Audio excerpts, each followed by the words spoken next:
Hello everyone, सुंदर हस्ताक्षर 7 days चॅलेंजमध्ये तुमचं खूप स्वागत आहे. फर्स्ट डेमध्ये आपण शिकलो की बेसिक जे स्ट्रोक्स आहेत ते कसे काढायचे. त्यामध्ये vertical line, horizontal line, slanting line, curve line आणि झिगझॅग लाईन हे कसे बनवायचे ते आपण शिकलो. म्हणजेच उभी रेषा, आडवी रेषा, तिरकी रेषा आणि हे जो कर्व्ह आहे तो आणि झिगझॅग लाईन कसे काढायचे हे शिकलो आहे. या पुढच्या सेशनमध्ये डे 2 मध्ये आपण शिकलो आहे की पहिली वेलांटी, दुसरी वेलांटी, एक काना एक मात्रा, दोन काना दोन मात्रे, उकार, पहिला उकार दुसरा उकार हा कसा द्यायचा. त्याच पद्धतीने ग, म, भ आणि न हे जे मूळ अक्षर आहे ते कशा पद्धतीने काढायचे ते शिकलो. आजच्या डे 3 मध्ये आपण मागच्या व्हिडिओमध्ये सांगितल्याप्रमाणे जे आपण जे अक्षरं घेतले आहेत ग, म, भ, न ह्याचे आपण 17 खडी काढणार आहोत. तर 17 खडीमध्ये काढताना सगळ्यात पहिल्यांदा आपण ग अक्षर घेणार आहोत. ग अक्षराची 17 खडी काढताना मागच्या वेळेसारखं छोटासा कर्व गोल काढून व्हर्टिकल लाईन काढून ग काढायचा आहे. ग, त्याच पद्धतीने व्हर्टिकल लाईन काढून गा,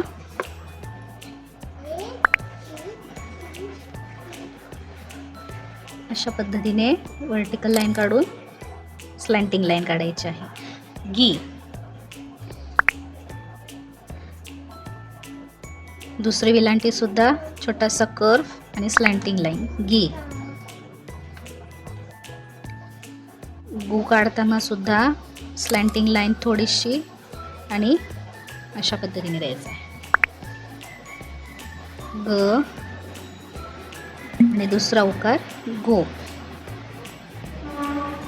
अशा पद्धतीने गे. हा लाईन आणि ही बिंदू एका ठिकाणी आपल्याला झाले पाहिजे. गे. गई, गई काढताना ग, पहिला मात्रा आणि त्याला जॉईंट काढून दुसरा मात्रा गई. गो, दोन काना आणि एक मात्रा गौ. गौ काढताना सुद्धा दोन काना आणि दोन मात्रा, हे दोन मात्रे या शेवटच्या लाईनला टच झाली पाहिजे. गौ. गंग काढताना हा जो टिंब आहे तो या लाईनच्या वरती सुद्धा दिला पाहिजे आणि टिंब काढताना असं नेमकं डॉटच ठेवायचं आहे, तिथं गोल सर्कल करायचं नाही आहे. गंग, गहा. पुन्हा असे दोन डॉट आपल्याला इथे द्यायचे आहेत. त्याच्या पुढे आपण घेणार आहोत गॅ. गॅमध्ये असा ग काढून वरती छोटासा चंद्र काढायचा आहे. हा चंद्र आहे तो पसरट पद्धतीने काढायचा आहे, तो गोल नाही काढायचा. थोडा पसरट असला का व्यवस्थित अक्षर दिसतं. गॅ, गॉ.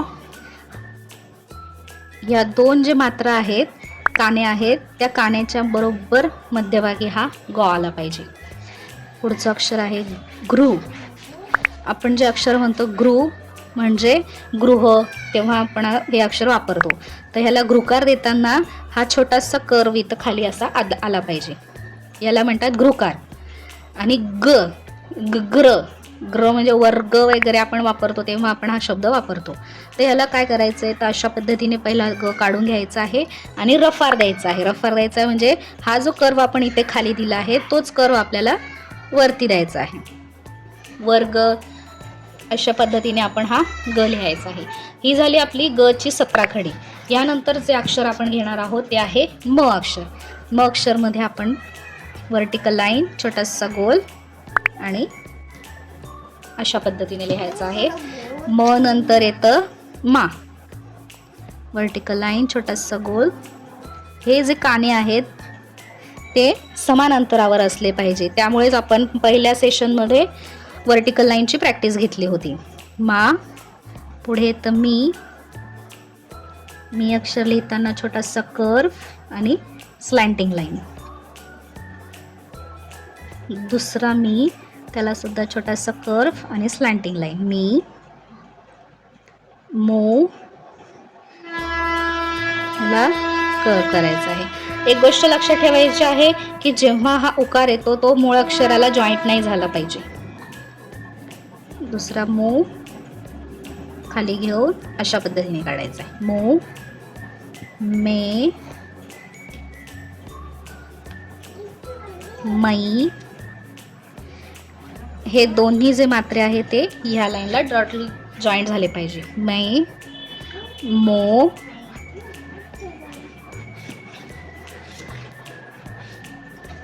मऊ,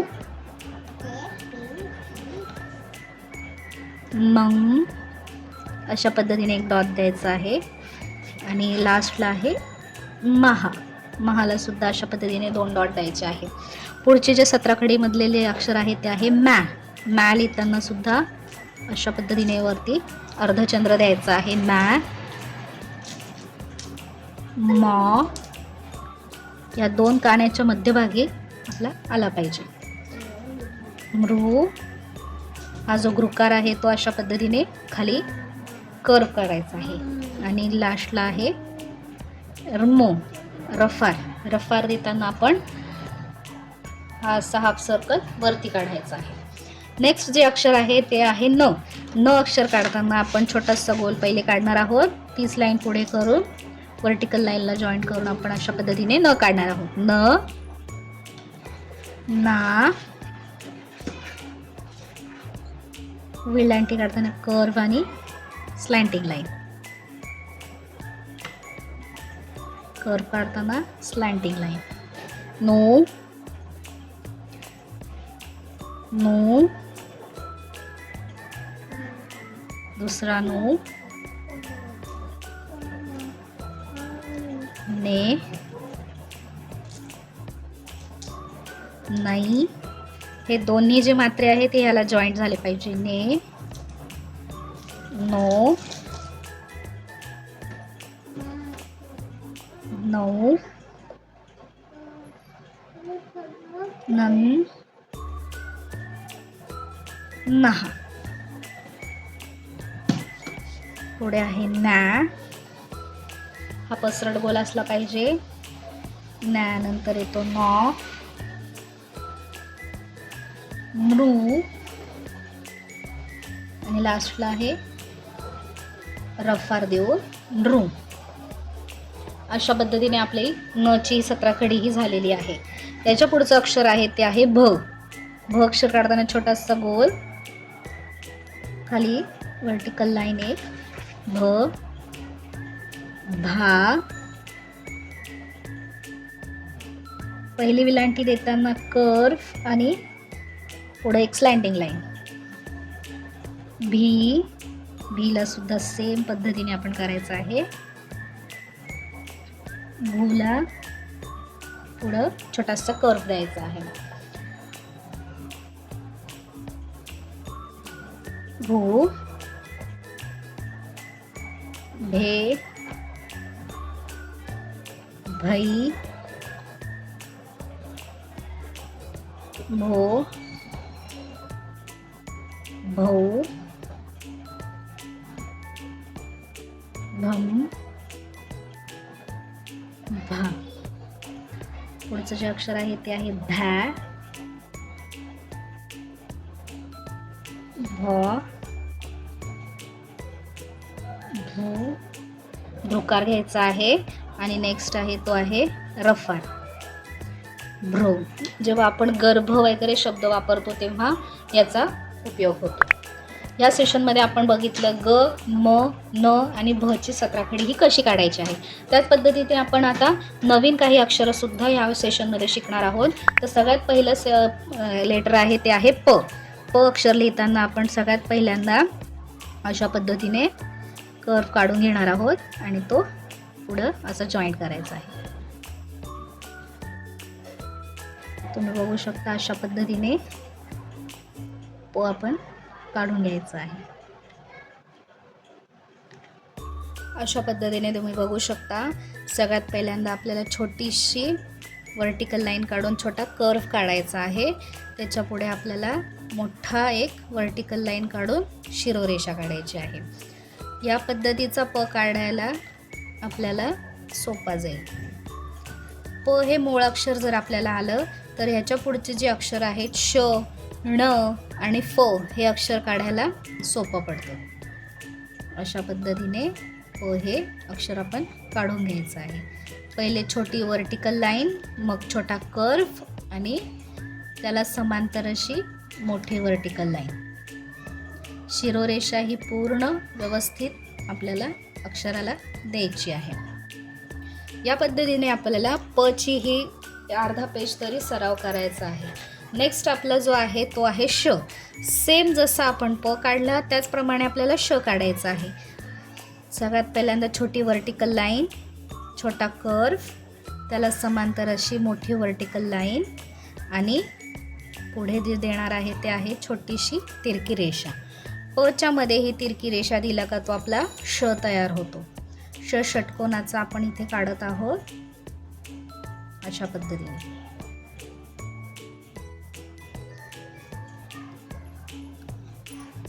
गटनिहाय ज्या पद्धतीने म्हणतात त्या पद्धतीने जर आपण काढलं तर आपल्याला अक्षर लक्षात ठेवायला खूप सोपे पडतात.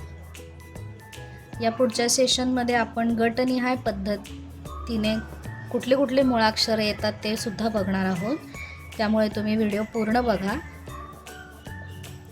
अशा पद्धतीने श काढून घ्यायचा आहे. ह्यानंतर ह्या श ची प्रॅक्टिस आपण निदान अर्धा पेज तरी करायची आहे. याच्या पुढचं जे अक्षर आहे ते आहे ण. ण काढताना सुद्धा सगळ्यात पहिल्यांदा आपल्याला असंच करायचं आहे. छोटासा वर्टिकल लाईन, छोटा कर्व, ती वर्टिकल लाईन पुढे न्यायची आहे. परत त्याला समांतर अशी वर्टिकल लाईन आणि आपल्या पूर्ण अक्षराला ही शिरोरेषा द्यायची आहे. तुम्ही परत पहा. छोटी वर्टिकल लाईन, कर्व, ती वर्टिकल लाईन आपण पुढे नेऊन त्याला समांतर अशी रेषा दिली आहे वर्टिकल आणि शिरोरेषा. अशा पद्धतीने आपण न काढणार आहोत. बेसिक अक्षर जर सुंदर झालं ना तर कितीही लिहायला दिलं तरी आपलं अक्षर हे सुंदरच येणार. फक्त त्याला प्रॅक्टिसची खूप सवय लागते आपल्याला. दररोज निदान 10-10 मिनटं जरी शुद्ध लेखन केलं तरी आपल्याला आपलं अक्षर सुधरवायला खूप मदत होईल. तुम्ही किती बेसिक कोर्स केले पण त्याला जर रेग्युलर आपण सराव करत नसेल तर आपलं अक्षर हे कधीच सुंदर नाही होणार. अशा पद्धतीने आपण न लिहिलेला आहे. याच्या पुढचा जो आहे तो आहे फ. फकार काढताना आपण त्याच पद्धतीने जसा प काढला त्या पद्धतीने आपण पहिला काढून घेऊ. छोटीशी वर्टिकल लाईन, हाफ कर्व, अशा पद्धतीने प काढायचा आहे. प च्या पुढे थोडीशी तिरकी रेषा घेऊन खाली कर्व काढायचा आहे. अशा पद्धतीने हा झाला आपला फ. तुम्ही एकदा परत लक्ष देऊ शकता. हा आहे आपला प. पुढे वरती छोटीशी रेषा काढून अशा पद्धतीने आपल्याला खाली कर्व घ्यायचा आहे. प,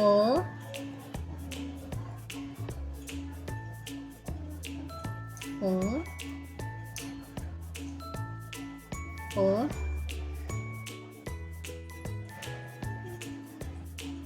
अशा पद्धतीने आपण काढू शकतो. बेसिक स्ट्रोक जर चांगले केले असेल प्रॅक्टिस आपण तर हे आपल्याला काढायला अजिबात त्रास होत नाही.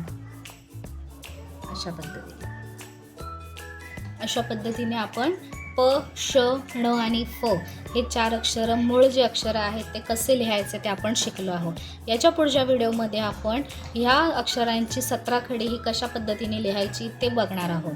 तुम्ही ह्यामध्ये आपण आज शिकलो आहोत ग, म, न आणि भ ची 17 खडी कशी लिहायची. त्याच पद्धतीने काही मूळ अक्षरं म्हणजे प, श, ण आणि फ हे जे मूळ अक्षर आहेत ते कशा पद्धतीने लिहायचं हे शिकलो आहे. याच्या पुढच्या व्हिडिओमध्ये तुम्हाला 17 खडीही बघायला मिळणार आहे. यामध्ये तुम्हाला अजून कुठल्या पद्धतीचे व्हिडिओ बघायला आवडतील ते नक्की सांगा आणि प्रत्येक अक्षराची प्रॅक्टिस ही निदान अर्धा पेज तरी करा. तुम्हाला जर हा व्हिडिओ आवडला असेल तर लाईक करा, शेअर करा आणि सबस्क्राईब करा. Thank you so much.